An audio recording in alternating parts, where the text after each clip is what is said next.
स्वप्न लिमिटेड करत आहे। आज आपल्या भारताचा 77वा स्वातंत्र्य दिवस साजरा करत आहोत। 15 ऑगस्ट 1947 रोजी आपला भारत देश इंग्रजांच्या गुलामगिरीतून मुक्त झाला। हा दिवस आपल्या सर्वांसाठी सन्मानाचा व अभिमानाचा आहे। सर्वांना स्वातंत्र्य दिनाच्या खूप खूप शुभेच्छा। सुमारे 150 वर्षापूर्वी इंग्रज भारतात आले होते आणि एखाद्या शेताला जशी कीड लागते तशी व्यापार करण्याच्या उद्देशाने इंग्रजांनी आपल्या भारत देशात पाय ठेवून संपूर्ण देश ताब्यात घेतला। त्यानंतर आपण इंग्रजांच्या गुलामगिरीत 150 वर्ष लढत राहिलो। भयानक अत्याचार असत वेदना सहन केल्या। त्यामुळे आपल्या सर्वांसाठी स्वातंत्र्य दिन खूप अनमोल आहे। हे आपण कधीच विसरून चालणार नाही। पारतंत्र्य किती दिवस जगायचे आणि आपल्या देशात परकीयांचे गुलाम म्हणून किती अत्याचार सहन करायचे। आपल्या देशात अनेक जाती धर्माचे लोक गुणगोविंदाने राहतात।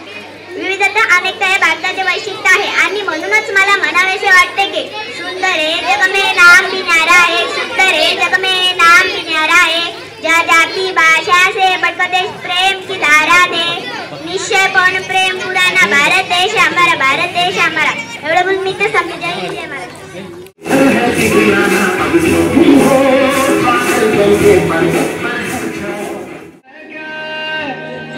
तेरी धूल से बढ़के तेरी धूप से रोशन तेरी हवा पे जिंदा तू बाग है।